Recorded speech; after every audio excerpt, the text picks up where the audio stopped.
नमस्कार दोस्तों, स्वागत है आपका कॉन्सेप्ट टू रैंक पर।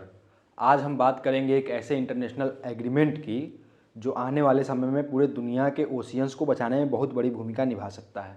नाम है BBNJ एग्रीमेंट, जिसे ग्लोबल ओशियंस ट्रीटी या हाई सीज ट्रीटी भी कहा जाता है। अब आप सोच रहे होंगे ये हाई सीज क्या है, BBNJ आखिर है क्या और इसका इंडिया से क्या कनेक्शन है। तो चलिए आज इस पूरी खबर को न्यूज एनालिसिस स्टाइल में आसान भाषा में समझते हैं। सबसे पहले समझते हैं BBNJ का मतलब क्या है। BBNJ का फुल फॉर्म है बायोडाइवर्सिटी बियॉन्ड नेशनल ज्यूरिसडिक्शन। अब इसे थोड़ा आसान भाषा में समझते हैं। दुनिया के ओशियंस का एक बहुत बड़ा हिस्सा है जो किसी भी देश की सीमा में नहीं आता, यानी न भारत का, न अमेरिका का, न चीन का। इसे ही कहा जाता है हाई सीज, यानी वो समुद्री क्षेत्र जो इंटरनेशनल वाटर्स में आते हैं। और चौंकाने वाली बात यह है कि दुनिया के ओशियंस का लगभग 2/3 हिस्सा हाई सीज में आता है। लेकिन अभी तक इन एरिया को प्रोटेक्ट करने के लिए कोई भी मजबूत ग्लोबल लॉ नहीं था। बस यही प्रॉब्लम सॉल्व करने के लिए ये ग्लोबल ओशियंस ट्रीटी लाई गई। अब थोड़ा इसका टाइमलाइन समझ लेते हैं, क्योंकि एग्ज़ाम में यही पूछा जाता है। इस ट्रीटी पर डिस्कशन शुरू हुआ था 2017 में यूनाइटेड नेशंस में।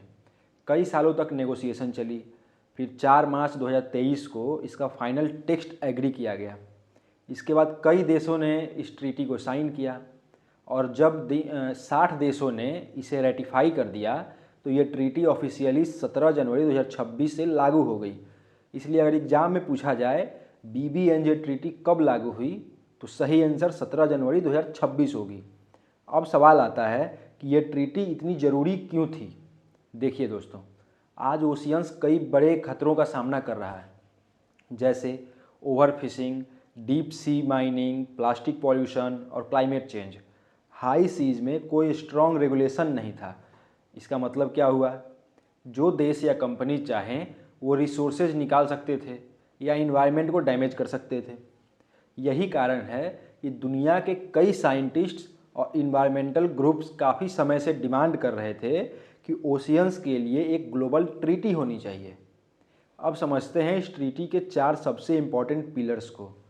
ये पार्ट एग्जाम्स के लिए बहुत इम्पॉर्टेंट हैं। पहला पिलर है मराइन जेनेटिक रिसोर्सेज। समुद्र के अंदर कई रेयर माइक्रो ऑर्गेनिजम्स और जेनेसिस पाए जाते हैं। इनका यूज मेडिसिन्स, बायोटेक्नोलॉजी और कॉस्मेटिक्स इंडस्ट्री में किया जाता है। अब ट्रीटी कहती है कि अगर कोई देश इन रिसोर्सेज से प्रॉफिट कमाता है तो उसका बेनिफिट फेयरली शेयर किया जाएगा, ताकि डेवलपिंग कंट्रीज़ को भी फ़ायदा मिल सके। दूसरा पिलर है मराइन प्रोटेक्टेड एरियाज़। इस ट्रीटी के तहत हाई सीज में भी मैराइन प्रोटेक्टेड जोन्स बनाए जा सकते हैं।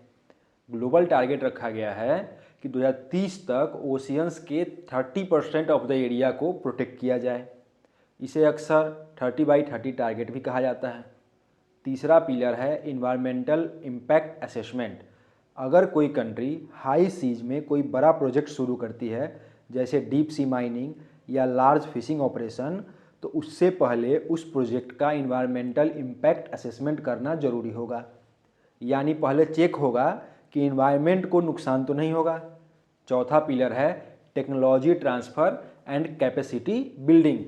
इसका मतलब है डेवलप्ड कंट्रीज़ डेवलपिंग कंट्रीज़ को मैराइन रिसर्च और टेक्नोलॉजी में सपोर्ट करेंगी, ताकि सभी देश ओशियन कन्वर्सेशन में पार्टिसिपेट कर सकें। अब थोड़ा ग्लोबल पॉलिटिक्स भी समझ लेते हैं।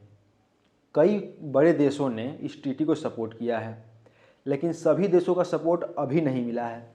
उदाहरण के लिए चाइना ने ट्रीटी रेटिफाई कर दी है, लेकिन यूनाइटेड स्टेट्स ने अभी तक इसे रेटिफाई नहीं किया है। रसिया ने भी अभी साइन नहीं किया है। इसलिए फ्यूचर में इसका इम्प्लीमेंटेशन थोड़ा चैलेंजिंग तो हो सकता है। अब बात करते हैं इंडिया के पर्सपेक्टिव से। इंडिया के पास लगभग 7500 किलोमीटर लंबी कोस्ट लाइन है और इंडिया आजकल ब्लू इकोनॉमी को काफ़ी प्रमोट कर रहा है। इस ट्रीटी से भारत को कई फ़ायदे हो सकते हैं।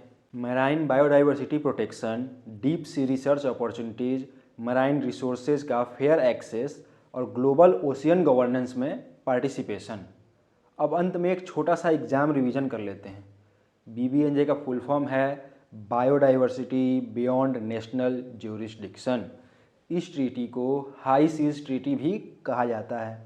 ये ऑफिशियली लागू हुई 17 जनवरी 2026 से, और इसका मेन पर्पस है हाई सीज की बायोडाइवर्सिटी को प्रोटेक्ट करना।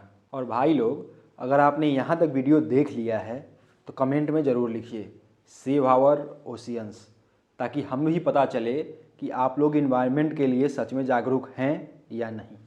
और ऐसे ही exam oriented current affairs analysis के लिए हमारे चैनल कॉन्सेप्ट टू रैंक को सब्सक्राइब ज़रूर करें। मिलते हैं अगले वीडियो में, तब तक के लिए आप सभी को नमस्कार।